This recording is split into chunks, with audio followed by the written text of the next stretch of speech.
Hello, everybody. Hello. My hair looks a little lopsided. How are you, everybody? Hello. Happy Wednesday. I'm so excited to talk about this today because we need to be talking about some self-sabotage and what is really happening underneath that I've seen over and over again. So I'm really excited to talk about that today. I also want to mention the fact that I just got a notification yesterday that my kids are going back to school. Do we believe it?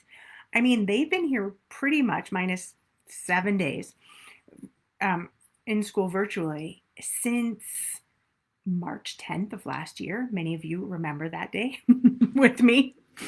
So I'm kind of like, holy cow, my life is gonna, it feels like it's really gonna change. I'm actually gonna have to wake up early and maybe go to bed a little earlier too. Okay, so you ready to talk? Hello, everybody. Happy to see you. Welcome, Paula. Welcome, Roberta. Happy to see all of you. Let's talk. Are you ready to talk about one thing that you can start doing that's going to help you with some self-sabotaging behaviors? Let me see if you can relate to this. You start a diet, all is going very well. You feel really inspired. You feel so good about the diet you're going to be on. You're all in. You feel all 100% in, and you start going with it and you start going with it. And then you're doing really well for a week and another week. And you're like, I'm seeing some weight loss here. I'm feeling really good about this. And then all of a sudden you go, oh my God, those chips look really, really good. And you're like, but I can't eat those. I can't eat those. Okay. So then you keep going and you keep going. And all of a sudden a day or two goes by and you're like, I cannot stop thinking of those chips. And then after work, you head to the grocery and then you like put them somewhere. Nobody can see them. And then kids go to bed or no one's around and you're like, ta-tong, into the chips. You plunge yourself into the chips. You eat the whole bag. And then that leads you to go, oh, but that was just one time. I'm going to go right back on this eating program. And then what you find is, oh, it's not so easy to go back on it again. I don't know if you can relate to this, but I hear this story going, like I hear it all the time. I hear this all the time. People telling me they start something, they're good for a while, and good in quotes. They're good for a while and then they fall off the wagon. Okay. And then you think, oh my gosh, why do I keep self-sabotaging? I must not have much discipline. I must not have the right motivation. There's something wrong with me in my head. No. Here's what I want you to really do instead. And I really want to hunker this down into your head because some of you are still, even in my inner circle, struggling with this. Your eating plan must be realistic. It must be realistic because here's what happens. If you're feeling like you have to go off of something, then you feel like you are on something, right? If you're excited to go off of something and have those chips or whatever it might be, it means that in your head, you're thinking you're on something. You're on a diet, you're on a program, which means that in the nature of that, you are not allowing yourself certain things. And in not allowing yourself certain food items, then you're on a diet or on a program or on something restrictive in your head. The problem with that is that if you really see yourself or you can't envision yourself on a eating in the same way, eating in a way that you have been for the rest of your life, then we're going to have some problems. Hey, didn't quiet, baby. So that is a concern I have for all of you. My concern is that if you're feeling like you have to be on something, then it means you can be off something. And one of the things that I love about listening to your body, one of the things I love about really creating a realistic relationship with food. And when I say realistic, this is what I mean. I mean, you incorporating those chips into your weeks, not having anything you are avoiding. Or if, let's say, you know that your body's sensitive to something, that you find a replacement for it. So psychologically, you don't feel like you're on something or restricting yourself. Hi, Miss Michelle. So happy to see you. Hi, Tam. Hi, Deb. So good to see you guys. So, do you see what I mean? So, I want you to all respond to me and let me know, how realistic is your eating plan? Is this something you can see yourself doing into your 90s? Or is this something that you're like, no, nope, but I'm going to do it right now so that I can just get this weight off. And then I'll start easing back. Now, how effective is that? Usually it's not, because you haven't gotten to the source of why you're turning to food. You haven't really gotten clear of why you are turning to food, why you need food, why you want those chips, why you feel deprived from them. So when you start allowing them in and you create something realistic for yourself and your life, there's nothing to go off of. There's a woman who a client of mine took the 30-day challenge, and she lost a lot of weight through the challenge, but then she continued to lose weight, and she got down to before her pre-pregnancy weight. She got down lighter. She was less than that. And one of the things she said, that was one of the nicest things for her, was that when she hit her ideal weight, there was nothing to go off of. It was it. She's like, I knew what I was doing tomorrow, and I knew what I was doing the next day, and I know what I'm doing 5 weeks from today. I'm just listening to my body and I'm honoring it. There was nothing to go on or off of. And so I want you to think about how realistic is your eating. Especially, I'm concerned when we start thinking about the new year and people start getting really elaborate with their plans for the new year. I'm going to eliminate sugar. I'm going to totally go off this or that. Now, if you can do that for the rest of your life, amen. I know I cannot. And so I really want to make sure that if you're like me, that you are realistic with what you are deciding and choosing as it relates to food. Typically, it's not the chips that are the problem. Usually, it's the overindulgence. It's the going on a diet, constantly thinking about those chips after a couple weeks, going bazonkers and then diving in to those chips and eating the whole bag, versus allowing yourself to have chips with your lunch salad or whatever, right? So it's not we don't need to villainize certain foods. There's a lot of naturally thin people walking around eating chips, having ice cream, eating a whole variety of foods. The key difference is they don't overeat them. It's so rare that they overeat. So if you go, well, that's why I need to really control my food intake because I overeat. Well, that's partially true. What's also true is that you need to look at why are you overeating? What's the inner dialogue that's happening in relationship to your food that's causing you to overeat? That is the secret. That is much more beneficial to get in front of long term so that you can have all the foods you want in your life. Sorry, doorbell, probably Amazon. But you're not overeating them. You're not binging them on them. You're not having them in a crazy way. Hayden, can you take care of Harley, baby? I'm on the call. Thank you, sweetie. Thank you, guys. Sorry about that. So, the joy of having everybody home, too. One joy I won't have, everybody. So, I want you to think about this. I want you to really think about your food. Right now, think about it. And what are you eating during a day? Is it realistic for your life? Is it realistic to keep this up?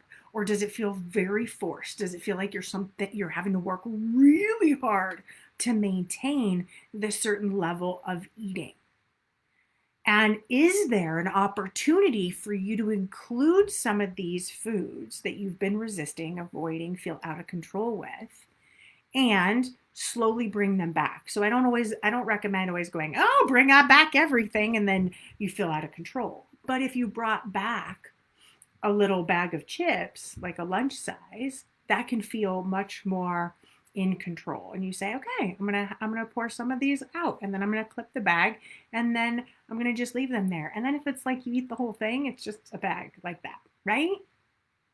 So I want you to be thinking about this not as something to go on, to go off of, but something to do for the rest of your life. And that's why when you're looking at losing weight and you're looking at putting a plan together and you're looking at eating, that's why it has to be realistic. It has to be a plan that you are excited to do and you want to do. I loved the idea that I could listen to my body.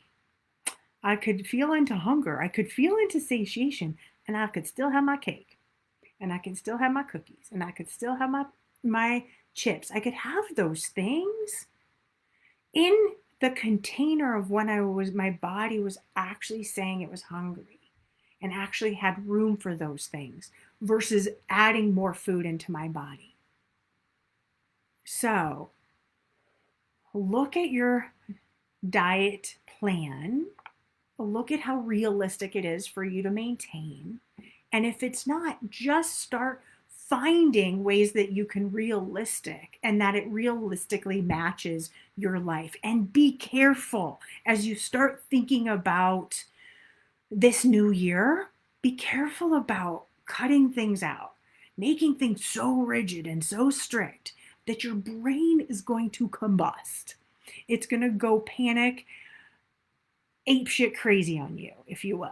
It's going to lose its shit because it's like, oh my God, you're making this so hard. Now, if you happen to have a plan that feels really doable, it's in alignment with you, you're honoring your body, you feel good about it, that's beautiful. When I'm teaching you to listen to your body and you go, oops, I didn't do that, or oops, that feels like a diet, it feels like rules, I want you to think about changing your mindset about that and changing the way you're relating to hunger, relating to your body, and easing into this process. Okay? I also want to remind all of you that, thank you all for being here. I want to remind you that when I do these Facebook Lives every single week in here, this is not a private group, right? This is my Facebook business group. So your comments will be seen.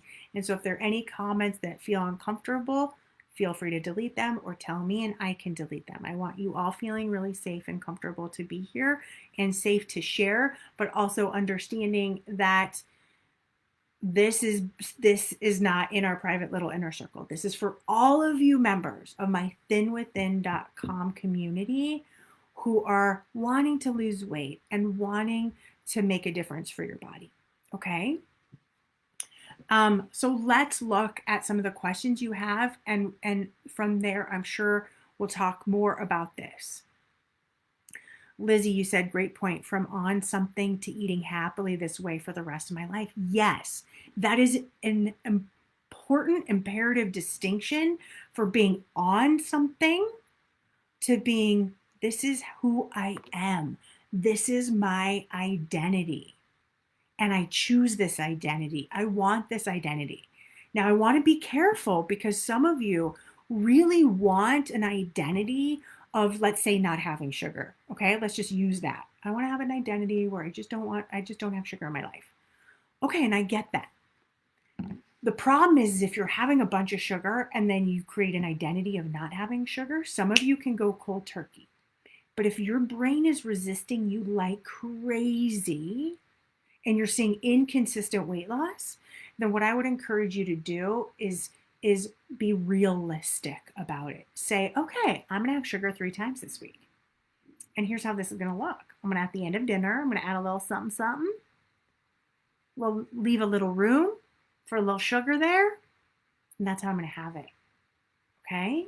And you start scaling it back. Because if it's not realistic, if you want to live your life never having sugar, that's fine.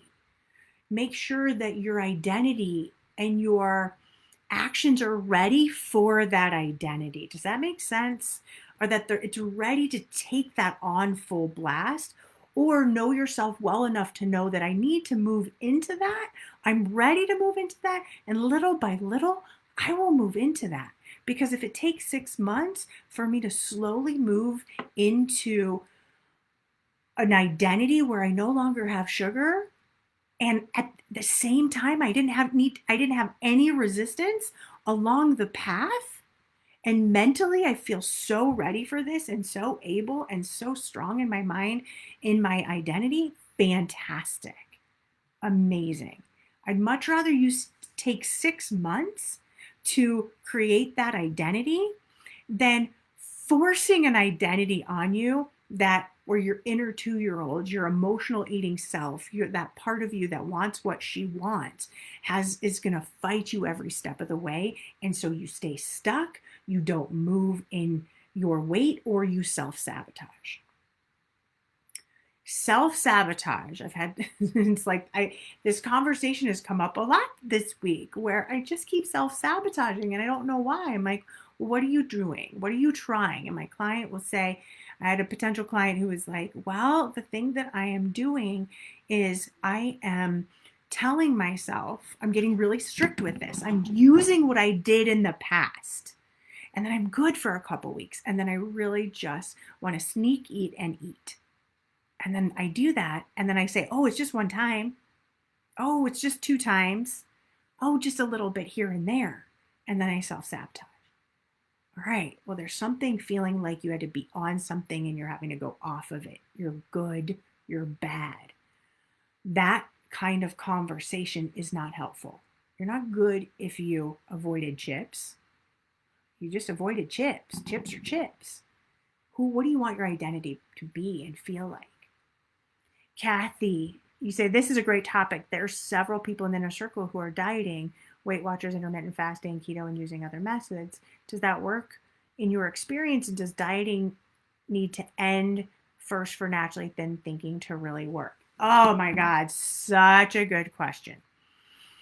Yes, there are lots of people coming into me who are looking and working on their mindset, or looking at moving out of dieting, but still feel this sort of desire to have a diet process. And I'm actually fine with all diet processes if that works for you. For me, it doesn't. I'm very clear about that. I'm very clear that dieting and my brain, that's not going to be what I'm ever going to teach, because I would be out of integrity teaching that, because I don't want to diet and I don't want to be on something. So yes, you can be going through a process as long as, let's say you're doing Weight Watchers or intermittent fasting or keto, and you're like, I'm doing this forever. This is my identity. I want to work on my mindset about working through any of the conversations I'm having about wanting sugar and whatnot. Yes, that is mind work. And we do a lot of mind work in the inner circle. My hope is at some point you trust your body well enough that you can, and and you're aware of the impact food is having on your body, both physically and psychologically, that you don't feel like you ever need to go on a diet, that you just listen to your body. And that if you're not hungry and that happens to be more of an intermittent fasting way of eating and being because you just aren't hungry in the morning, then fantastic. Then you're listening and honoring that. Okay? So, what I can tell you about unnaturally thin people oftentimes are dieting and watching every calorie and whatnot. The naturally thin, no, they don't diet. They don't diet. And I just knew for me that I didn't want to be somebody who was dieting.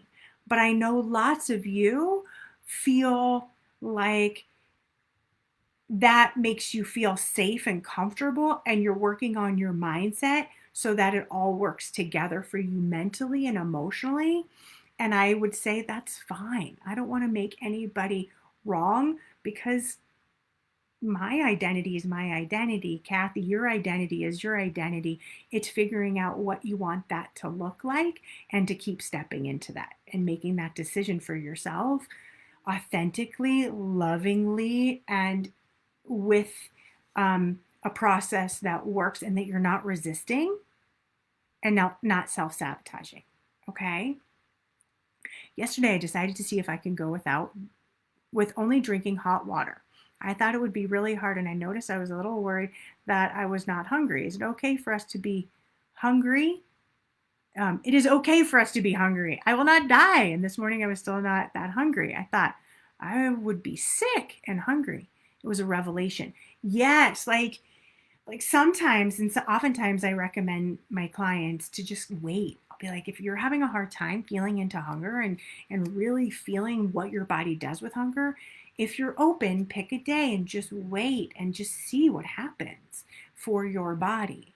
Again, the thing that we don't want to do is create resistance and create a diet mentality. We want to create peace and harmony with food and feel like we can eat those foods and still see our bodies losing weight when we go into a place of realistic eating. I'm not saying you won't lose weight. I'm saying you can lose weight and be realistic, right? You can eat chips, but you're not overeating them because you don't have the resistance anymore, and you allow them and you have them as part of your meal. When your body is hungry, you don't overeat them. All of a sudden, you're like, wow, I'm eating these foods. And what I found is that I went through a phase where I would eat different foods. I would crave certain things over and over and over and over and over. And still to this day, that probably still is true. I crave something over and over and over. And then I just like it loses its craving. It kind of like works itself through with my mind and my body, and then it moves out. The only thing that has never moved out is cheese. I love my cheese. And that has never worked itself out of my body. But a lot of things have, like they work themselves in and out. M&Ms in and out. Oreos, I couldn't care less anymore if I had them. But for a while, even this year, I would talk about my Oreos. Now, couldn't care less. Ice cream, most of the time, couldn't care less. There's a lot of things that just work themselves out because I just allow them. I don't have to be on or off of anything. Okay? The chips journey really works. Started, as you suggested, with the small bags. Now I'm completely detached from whether I eat them or not. Am I hungry? Odd to realize that I haven't had a chip in a month or two. Once I gave myself permission to have them on the shelf and with lunch if I was hungry. That is exactly what I'm talking about. Thank you so much, Lizzie, for sharing that success, because you speak to the fact that you can lose weight and include foods that naturally have been deemed as bad. Listen, we all know that a chip it doesn't have as much nutrition value as a piece of, lettuce. We know this. That's why I say this is not an intellectual journey. You go, well, I'm so smart. I've got everything. I got my whole life together. I made lots of money. I've done so well. Why can't I figure this out? Because this is an emotional, mental journey. Okay. And so if you keep feeling like, if you keep putting these major restrictions on your brain is going to feel majorly restricted and at some point blow a gasket unless you have an amazing outlet for that. Okay. Yeah, I'm glad. And I would say most people who are in the inner circle are definitely moving out of dieting and moving into trusting and listening to and honoring their body. And so that's typically, when people typically come to me, they're like, Marna, I've been on every single diet for, 50 years. I am done. I will never diet again, but help, I still want to lose weight. That's usually the type of person who comes to me. It's like, I just can't diet anymore. Or every time I diet, I just see I gain more and more weight. Like that's how I would do it. I would restrict and then I would lose, but then my brain would go bonkers. And so I was finally like, I'm done. I'm no more. I'm not going to diet and restrict anymore. I would not. I'd rather be 5 pounds heavier and just be me and know that I'm not going to go cuckoo crazy about everything I'm putting in my mouth. That to me is worth it. For some of you, it's not, but knowing your own identity is so crucial and knowing what is realistic for you so that you're not resisting and having so much inner dialogue about food. We are not meant to have so much inner dialogue around food. Do we have so much inner dialogue around going to the bathroom? No. And that's a physiological signal. That's something we listen to all the time. That's something that happens inside of us. Do we think, unless there's a problem, like a colitis or something, we're not thinking about it. We trust our body, we'll go to the bathroom. If you're a teacher, if you're a nurse, if you're somebody who has a very scheduled, structured day, and you're like, but this is my lunchtime, this is the only time I can eat, the naturally thin will, I would say, do exactly what you do with going to the bathroom. You don't take your break and go, I'm going to go sit on the toilet just in case maybe I have to go to the bathroom. But this is my break time. This is the only time I can go to the bathroom. I don't have to go, but I'm just going to go sit on there just in case it happens, preventatively. I'm going to try to prevent myself. But some of you do this all the time. You get so worried mentally about feeling hungry, about that feeling inside of your body that's really natural. So I would always say to my teachers, to all of you that have that more structured schedule during the day, I say, what do you do if, let's say you have to go to the bathroom and it's not during your break? And always teachers and nurses and shift workers will always tell me, I just find a little break in between and I go. Amen. That's it. That's what your body needs for you to do with food too. Not eat it preventatively, to eat it when your body actually wants it. So if, let's say you're teaching a class of 4th graders and you're teaching and all of a sudden you're like, whoa, I feel a little hunger coming on. In 30 minutes, we'll have a little pass, or I got to wait at 45 minutes. Go in your purse, have a couple nuts. Probably can't have nuts at school. Go in your purse, have a string cheese or something you can have a couple bites. Calm the panicked voice. You will be okay. Eva, I love that you spoke to that. You really spoke to, like, wow, I thought I was going to be crazy and it was okay. Telling yourself, one of the things that I know some of you, and I know I've dealt with years ago, is this panic of hunger. Like, oh my God, I'm hungry, I better eat. And I will say, having my thyroid removed definitely increased its intensity of hunger inside of my body, and I've shared that with some of you. So I do feel it more intense than I did, but I don't need to panic when I feel hungry. It's like going to the bathroom. You just feel it. comes on a little stronger, comes on stronger until you're like, I gotta address this. So when you feel a little hungry, know that there's an opportunity for you teachers and whatnot to have something that would not be triggering to you, but that would actually help support you when you're hungry to eat and to have food and to satiate that hunger in that moment. And then when you have a break again, you can eat, right? Whether that's after school, whether that's dinner now, whether that is whatever it might be. Using the bathroom analogy really will help you put this into perspective in listening to your body, honoring your body. Okay. And if you just keep thinking about, well, what would I do in the case of going to the bathroom? That will help you really put the perspective of how the naturally thin deal with food and deal with their eating.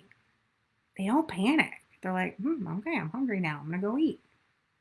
And if you give them food or you try to give them food and they're not hungry, they're like, I'm not hungry. Nope. Are you sure you don't want this? Nope. Don't ask again, kind of feeling like they don't want food. I sometimes eat preventatively in fear of getting hungry. What are you scared of? What's the worst that happens? You're not going to die. Eva just proved that, right? Like that's the mental work that I'm talking about, of going in and looking at, what am I scared of? What is nerve-wracking to me or emotional or worrisome to me about feeling into this, about getting hungry? Because a lot of times when we, and listen, we do this, and I think about this even with my kids, like there's lunchtime and that's when they eat, right? And it's like we start young not listening to our body sometimes. And so if we had this whole habit of like, well, what is hunger? Like we don't panic. We will. How many of you are in situations where you can't get to food pretty easily? Most of us, thank goodness, are able to access food pretty easily, right? It's pretty easy. And if it's not easy, maybe you're more rural and the next grocery store isn't, for 30 minutes or an hour away, you have food that you could bring with you. You have food that doesn't necessarily need to trigger you, that can be nutritious, that can make you feel and look your best, and you also like, that you could have. That would take the edge off, get you feeling, get your energy back, and keep going on with your day. What I want you to be careful of are the excuses, are the mental excuses. Like, so some of you that are teachers or who may do this, I've heard this also happen, where you say things like, I just had a bar, that's not enough. Okay? This is not even just for teachers. This is all y'all. You go, I just had whatever, it's not enough. Okay, be careful. Is it mentally not enough? Make sure it's what you're actually advocating for and sharing is that it's physically not enough. Mentally, it might not look like it's enough. And I get that. And I get that mentally you might go, I feel a little deprived mentally. That's why it's so important to mentally and physically satiate your body when you have food. Because you might be physically satisfied, but your head is like, oh, poor me. We can't leave our heads out of this. If we left our heads out of this, don't you think I would be the first to say, yes, just let's eat a bunch of salads, a bunch of greens, really lean, healthy, let's get all of our vitamins. And we all know this already, right? This is mental. This is emotional. We have to bring these sides in. So watch Kathy and all of you that start to panic or worry or eat preventatively. What are you scared of? That your stomach will grumble? That you'll feel a little Like, do you usually go way crazy and feel lightheaded? Some of you might. So you have to pull back and go, okay, let's not get to that level. Remember, there's different levels of hunger. So you may go, you know what? When I'm at a certain level, I feel good. But when I go too far in my hunger, it's like explosive diarrhea. Sorry for that. But really, like sometimes you've got an emergency. You got to go fast. You got to act quickly. And other times, like most of the time, you have some time to find a toilet. Right? Most of the time, it's not this, oh my God, I need it now. So watch it. It might be that way in your head. So watch the conversation. Calm it down. Use your breath. There's no need to panic here. Okay, it's just food. All right? And then look at, are you being realistic with with your eating plan? And I don't even love to use plan, but with how you eat and how you are with food and what you're allowing or not allowing. Is it realistic for your life? And if it's not, let's bring in some more realistic foods and ways of eating those foods that make you feel in control, that make you feel good, that make you feel proud of yourself, and will also help you lose weight. Like, it's okay. You can have those things. I have barbacoa. I have pizza. I eat all this stuff from everywhere because I personally want the choice and want the freedom. That is such a huge value to me that I'm not willing to only eat vegetables, protein, and you know what I mean? Like, I'm not willing to have such a limited eating protocol. Okay? Some of you are willing and that works and you want that and you're all in and you've got that. That's great. Great. Most of you who are in conjunction with me are like, I've always said this. I've said, and you've heard me probably say this before, that there are athletes and there are some people that see themselves as machines and they have no emotional tie to food. So when they say, I'm just going to have steamed broccoli and chicken with a little bit of spice every single night for dinner for the week, they're able to do that. But I need my emotional part of me filled. I'm very clear of that. And so for me to do that, I'm not going to do that. That's not going to work for me. I'm emotionally, I love food. I want change. I want variety. I want freedom. That's important. And it's important that I also maintain a weight that I feel good at. So I can do both. When I stopped thinking I had to do one or the other, but I could have it all, for me, that just felt like really beautiful freedom. And what's so cool is in this year, I've had the pleasure of seeing so many of you prove it to yourself over and over and over. Now, hundreds of you this year who have proven it to yourself and to others and to the world and to your families, and it's expanded well beyond me, that you can honor your body and lose weight. You can honor your body, you can lose weight, you can eat foods your body loves and your mind loves, and that you can be in a realistic pattern with food. Yeah, and Paula, me too. You are in good company. Unfortunately, you say, I seem to use food for comfort. Yes, most of us here do. What we are all, and many of you have worked through and are working on, is the comfort. Where else can you get your comfort? Where else are you getting your needs met? Where else can you find love and connection and joy in addition to food? Because food is still going to be one of my joys. But I knew that it couldn't be my only joy. If I was going to make it my only or my main joy, I was in trouble. It can be one of them, but so is walking, so is playing with my kids, so are other, I have a whole redecorating furniture, all those things are great joys for me. You know what was one of the most fun things that I did this weekend? This is so weird, and you all are gonna be like, what? So I have a KitchenAid mixer, and it wasn't working, and my husband and I took it 100% apart. And I was like, it was so fun to me. And my kids we were playing games with them while we were doing this. So they were entertained. They were feeling like they had their mom and dad focused, present sort of with them, but we were all playing this game.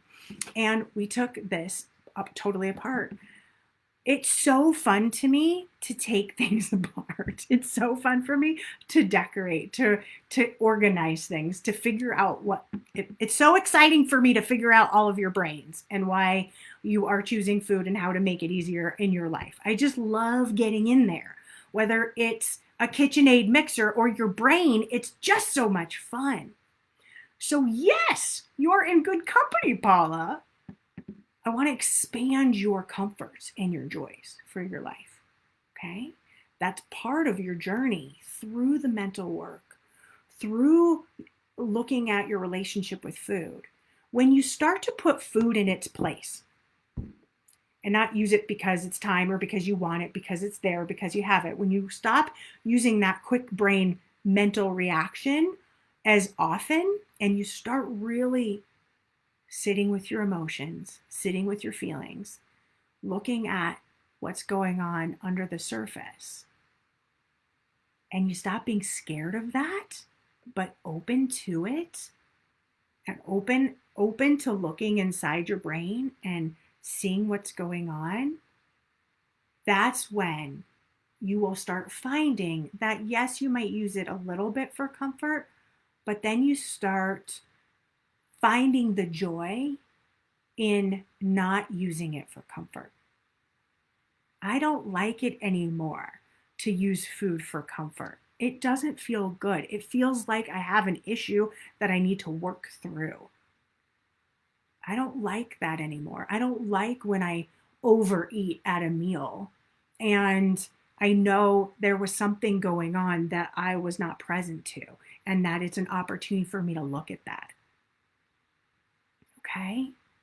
Listening to you makes me think that I want to develop other appetites for fun, adventure, connection, creativity, etc. Yes, yes, yes. And in one of my podcasts, I say something which rubbed people the wrong way, where I was saying, I want you to get a life. I want you to get a life. And people are like, well, how dare you say that I don't have a life? Well, here's what I mean. I didn't mean that all of y'all don't have a life. But when so much of your thinking is around food and your pleasure is around food, then I want you to expand your joys, expand your life joys, your purpose for being here. Your purpose for being here. I think enjoying food is fine, but it's not to just enjoy food. There's so much greatness that can be expressed and creative. There's creativity inside of you that's bursting to come out, bursting to be seen. And so I love that, Lindsay. Love that. Nurturing and developing your other appetites for fun, adventure, connection, and creativity. That is so fabulous. So fabulous. Teresa, you say, yes, I want to be that person that no longer uses food for other reasons. I do recognize now if I eat too much, I don't like how I feel. So that feels good. Woohoo! 44 pounds down, girl. You rocking. You are rocking. Those pictures in the inner circle, amazing. Yes. Yes, yes, yes, yes, yes. That's what happens when you don't force yourself to tell yourself you can't have those foods. You want to be a person that no longer wants to use food. That's a different conversation. I don't want to be controlled by food. Skipped having my lunch today to listen to you. And how does that feel? Now, if you feel that you're getting hungry a little later, Miss Paula, fantastic. Then go and eat. Okay? Like, that's what gets to happen is that, Teresa, I love, love, love that you shared this, that I want to be that person that no longer uses food for other reasons. And that you now recognize that if you eat too much, you don't like how it feels. That's what started. That is what I see as a really pivotal, it actually gives me goosebumps, transformative moment.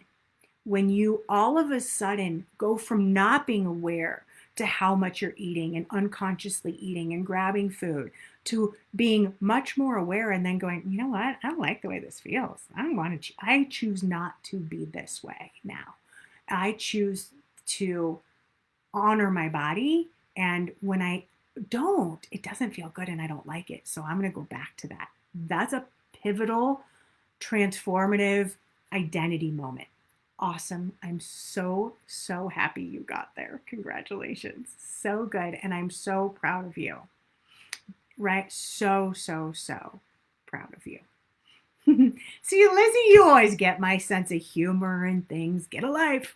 Right? I'm never trying to be rude. You know that. You know from the bottom of my heart. I would never be rude. What I want you to do is get a life that is worth living and breathing and excites you and motivates you and inspires you and does all those things for you, and put food in its place and have food that you enjoy, but that it's not all encompassing all day long. So I have a question. What if you only eat dinner or a small lunch and dinner, but you eat more than a fistful of food? That's hard for me. That's fine. Remember, that's your ideal naturally thin stomach state. Okay? That's totally fine. My daughter allows her son, 3.5, to eat what he wants, when he wants. We all sit down to dinner and he does not want to eat. My instinct is to tell him to sit and eat. My daughter tells him, I'm so proud of you for knowing when you need to eat. So there's a lot of research on this. I used to have a wonderful partner, Kim Hyatt, who got her PhD in this area. And there's research both ways. Here's what I encourage. And I did not do this 100% for my children. So let me just share that I know the data and I understand that it's sometimes hard to act on that information. So here's what I say about kids and food. I wish I would have exposed my children earlier on to more food, more healthy food, more avocados, and just more. Maybe they would have eaten them, maybe they wouldn't. They have a very limited diet. So I wish I would have exposed them early on as babies, 6 months on, right, to a huge variety of food, because I in my thinking, I don't know if this is even true, I would think that it was just a good choice to do that. I don't think I exposed them to enough. So that's 1. 2, I don't know how old, you said 3.5. I let my children pretty much eat whatever they want when they're hungry. The only time I might say, let's not have food right now, is when I know I'm making dinner and in 30 minutes we're going to sit down to eat. Don't go grab something. I'm making dinner. Otherwise, my sister, who's very naturally thin, it would drive my mom crazy. She would make a snack after school. She wouldn't be hungry for dinner, and then she'd be hungry later on. Now, I was more the yes girl, so I was like, yep, I'll have a snack, I'll eat dinner, I'll eat after, whatever. But she would just listen to that. And she was like, I'm not hungry. So she'd have a few bites of dinner, and then she would make herself something almost always afterwards, a couple hours after. I love the idea of having children really stay connected to their body and integrate as much healthy, amazing foods as possible. That would be my hope always for children, so that they keep their body and that cognition and that inner connectedness in their system for as long as possible. He then eats usually later, and then he enjoys his food. Yeah, well, he's kind of telling you when he's hungry.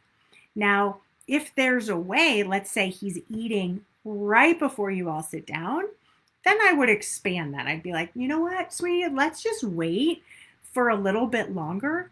Let's just wait because we're making food right now. Are you open just to having some water right now? Fill yourself up with some yummy water or have some yummy tea.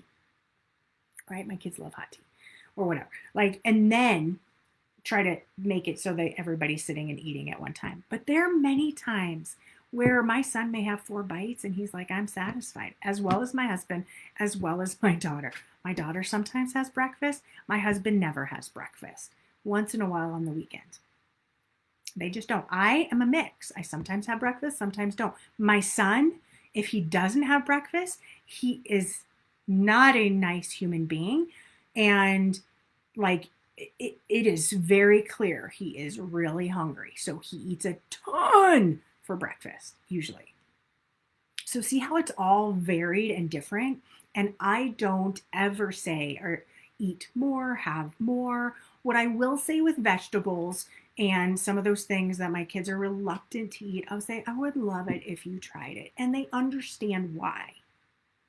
Like, it's better for your body. It's better. It's so good. It will give you so many minerals. It's so good for your brain, for your muscles. Like, they'll understand why. They'll try it. Most of the time they don't like it. And there you go. So that is my shtick on children. It's a really important question. You will have other coaches that are more in the diet nutrition realm that will say, no, you need to feed them this and exactly this and exactly this. I can tell you I have very thin children. I have very naturally thin eating, thinking, being with food children. My daughter does love a lot of sugar. That is true. And she just gets to choose. It's her body. It's her body. I will encourage. She knows what I do. She knows I will always encourage and offer options. And at some point, I'd almost rather her listen to her body. And then as she gets older, open up as I'm seeing her open up and having more vegetables and things because I'm not forcing it on them. Do you ever remember going to I remember going to daycare and being like forced to eat this nasty spinach, and it like was with me for years after that. So I want to encourage you and to not feel like you have to say anything, because I really like the idea of your grandson stepping into keeping that intact. Okay? It's kind of like what we're all saying, right? Like, we're listening to our bodies. It's not always super programmed and convenient. Does it mean you can't sit together? No, I make my kids sit with me because I want to hear about their day. I want to hear what was going on. I want to be in connection with them. Absolutely. And when they want to get up because they're like all of a sudden satisfied, no, sit your tukey down. Talk to me, share with me, tell me more about your day. I want to have the experience of the meal. I'm less interested and concerned about how many bites, finish your plate. I don't want to do any of that. No, I've never done that. Because I want them to listen. But I want the connection with them. I want their connection with me. I want to hear how everybody in the family is doing. I'm big on that, for sure, for dinner. So I really want those times with everybody. And I usually am like that for breakfast, whoever's eating. And I'm, now it's whoever's here for lunch, whatever's going on for lunch. Okay. So I hope that helps. Now you might agree or might disagree, but that is what I have found. When I had a partner, that was a lot of the research where she was looking at obesity in children. That's what a lot of the research looked at. Being exposed early to a lot of different foods, a huge variety. Keep putting those food in front of your kiddos and do not force them to eat or overeat. Or what are they doing? They're taking this muscle, that's their stomach, and learning to grow it, expand it, not listen to it. they of course are going to gain weight. So that is and then I love with children talking about hunger, talking about satisfied. I love ask your kids, how do you feel satisfied? Or grandkids, how do you feel hunger? They're so awesome in telling you how they feel. How do you know when to stop eating? What does that feel like inside your body? They're so intuitive naturally. And what we're doing here is copying that intuition, that intuitive eating, that way of listening. And we have to do the mental work to make sure we don't go cuckoo, because our bodies are fine with it. Your bodies are all fine with eating this way, right? If I chopped off a naturally thin head and put it on all our heads, all y'all's heads, it wouldn't be just a matter of weeks before your body would become like theirs? Yes, because you'd be thinking about it, feeling, experiencing food in a different way. You wouldn't have all the mental junk here and emotional junk going on about food. You'd be like, oh, I'm hungry. Let's find something to eat. Oh, I'm no longer hungry. Done. Move on. It would be that simple. But because we have all this emotional stuff, we have to deal with that, the mental stuff. All right? Talked about lots of really good stuff. Thank you all for amazing questions. These were fantastic. Wishing you an amazing, amazing, amazing day. Look at how realistic you are with your food. Is your eating and your way of eating realistic for your wants, for your mental and emotional and physical needs, or does it need to be adjusted so that you are no longer feeling like you're on something that you have to go off of, or off of something you need to go on? All right? All right, everybody. Have an amazing day. Big hugs to all of you, and I will talk to all of you soon. Bye, everybody.